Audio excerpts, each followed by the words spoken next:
ವೈಕುಂಠ ಏಕಾದಶಿ ದಿವಸ ಸ್ವರ್ಗದ ಬಾಗಿಲು ತೆಗೆಯುತ್ತೆ ಅಂತ ಹೇಳ್ತಾರೆ. ಯಾಕೆ ಹಾಗೆ ಹೇಳ್ತಾರೆ? ಜೊತೆಗೆ ವೈಕುಂಠ ದ್ವಾರವನ್ನ ಪ್ರವೇಶಿಸೋದ್ರಿಂದ ಏನೆಲ್ಲ ಲಾಭಗಳಿದೆ ಅಂತ.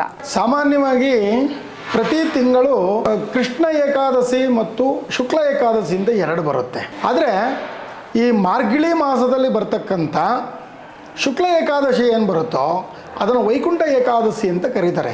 ಆ ವೈಕುಂಠ ಏಕಾದಶಿ ಅತ್ಯಂತ ಪವಿತ್ರವಾಗಿರ್ತಕ್ಕಂಥದ್ದು ಅಂತ ಯಾಕಂತಾರೆ ಅಂದರೆ, ವರ್ಷಪೂರ್ತಿ ದೇಹವನ್ನು ಬಿಟ್ಟಿರುವ ಆತ್ಮಗಳು ಅವರ ಕರ್ಮ ಅನುಸಾರವಾಗಿ ಕಾಯ್ತಾ ಇರ್ತಾರೆ.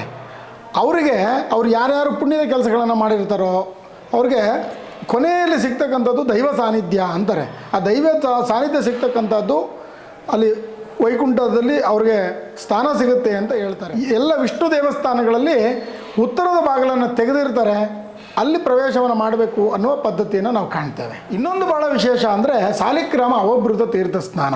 ಸಾಲಿಗ್ರಾಮವನ್ನು ದಾನ ಕೊಟ್ಟರೆ ಆತ್ಮ ಹೋಗುವ ದಾರಿಯಲ್ಲಿ ಯಾವುದೇ ಅಡೆತಡೆಗಳು ಬರುವುದಿಲ್ಲ ಅಂತ ಶಾಸ್ತ್ರಗಳ ಉಲ್ಲೇಖ. ಅವ್ರಿಗೆ ವೈಕುಂಠ ಸಾನ್ನಿಧ್ಯ ಸಿಗುತ್ತೆ ಅಂತ ಕರೀತಾರೆ. ಹಾಗಾಗಿ ಆ ಸಾಲಿಗ್ರಾಮ ಅವಭೃತ ತೀರ್ಥ ಸ್ನಾನವನ್ನು ಅಲ್ಲಿ ಅವತ್ತು ವೈಕುಂಠ ಏಕಾದಶಿ ದಿನ ಮಾಡಿಸ್ಕೊಂಡ್ರೆ ಅವರಿಗೆ ಅನೇಕ ಹಳೆಯ ದೋಷಗಳು ಅಂದರೆ ಪಿತೃದೋಷಗಳು, ದೈವಶಾಪಗಳು, ಸರ್ಪದೋಷಗಳು, ಈ ರೀತಿಯ ದೋಷಗಳೇನಾದರೂ ಇದ್ದರೆ ಅದು ಪರಿಹಾರ ಆಗ್ತದೆ.